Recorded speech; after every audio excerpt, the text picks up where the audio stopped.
What is the Hydra? The Hydra is an immortal, many-headed snake who haunted the swamps around Lake Lerna in ancient Greece.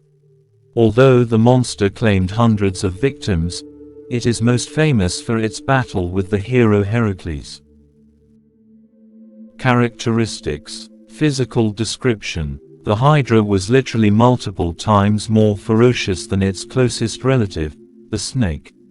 Not only was this swamp-dwelling monster larger than any known snake, it had somewhere between 6 and 100 heads. Each of the Hydra's heads was supported by a long neck, so the heads could coil around each other or fan out and attack challenges from every angle. Eventually, all those necks welded together into a fat tail, which trailed along the ground behind the monster. Some show the tail forking at the end into 2 or more small tails. Personality. The Hydra had a nasty personality to match its horrid appearance. From birth, the goddess Hera trained the monster to attack and destroy anything that fell beneath its gaze. It ravaged innocent villages around its home, Lake Lerna, devouring hundreds of victims. When the Hydra wasn't filling its stomach with human flesh, it slumbered in a deep swamp cave, which was rumored to be one of the entrances to the underworld. Only hunger or rage could draw the beast out of its lair, otherwise, it was mindless and lazy.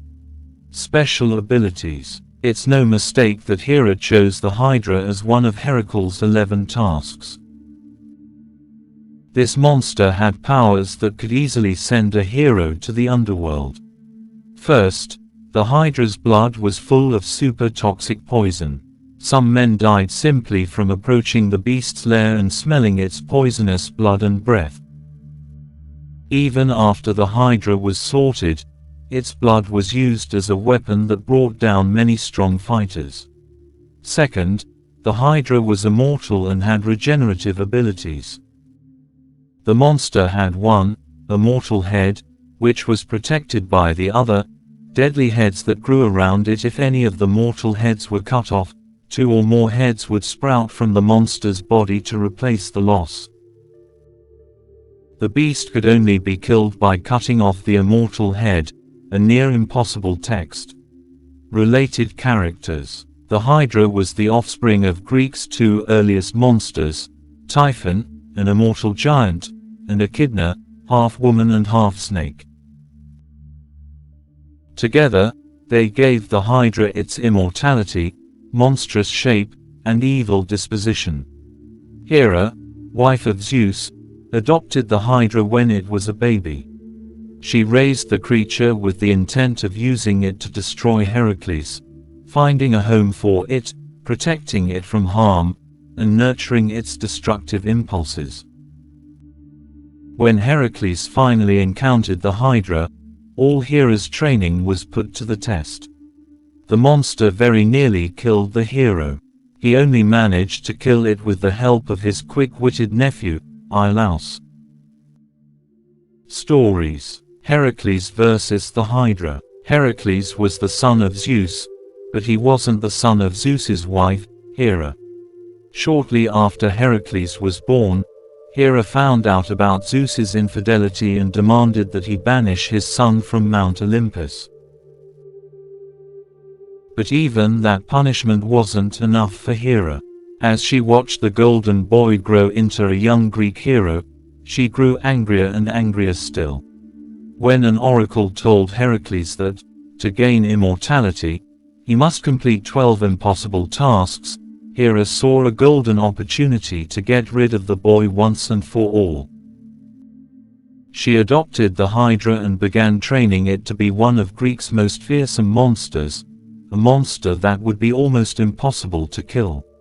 Sure enough, slaying the Hydra became one of Heracles' 12 tasks, much to Hera's delight. Heracles entered the Lernaean swamp with his mouth and nose covered in thick fabric, so that he wouldn't breathe the monster's poisonous scent. He crept to the cave around the spring of Ammon, where the monster slept, and shot fiery arrows into it. After a few areas, The Hydra charged out of the cave, ready to tear its assailant to shreds. But Heracles was ready too.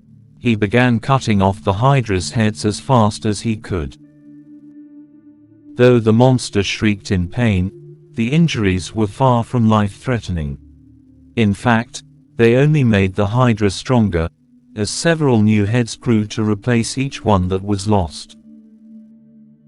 After a few minutes of bloody battle, Heracles realized that he could never defeat the Hydra alone. Desperate, he called to his nephew, Iolaus, who brought a torch and began burning the bloody stumps as fast as Heracles cut off the Hydra's heads. The cauterized stumps prevented new heads from growing. When Hera saw that Heracles and Iolaus had found a way to kill her monster, she was so angry that she sent a giant crab to distract Heracles. He crushed this under his foot. At last, Heracles hacked his way to the Hydra's lone, immortal head. He cut this off with a golden sword, given to him by Athena, and buried it under a huge rock. Despite the fact that he had slaughtered the horrible Hydra, some people claimed that Heracles had not completed the task because he had asked Iolaus for help. The Hydra avenged. After Heracles killed the Hydra, he dipped some of his arrows in the monster's toxic blood. He used these arrows to kill new enemies, who didn't stand a chance against the poison. A centaur named Nessus was one of the enemies who Heracles killed with his poisonous arrows. As he lay dying, Nessus beckoned to Heracles' wife and told her that his blood, spilled by her husband, could be used as a love charm that would make her husband faithful to her for life. In fact, Nessus' blood was tainted with Hydra poison and had become a deadly weapon itself. Not knowing this, Heracles' wife dipped his clothes in the blood and gave them to him to wear. As soon as the cloth touched Heracles' skin, the Hydra's poison began to burn his flesh, and it burned until the hero was dead. Thus, in the end, the Hydra claimed Heracles' life in return for its own. Cultural representation. Origin. In writing, the Hydra first appears in Hesiod's Theogony, which dates back to around 700 BCE.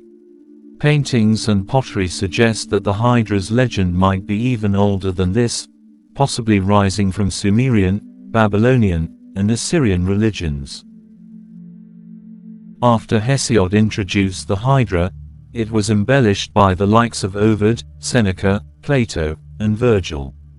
Originally, the serpent had 6 heads, and none of them regenerated, but as the story grew in fame, the monster grew in horror.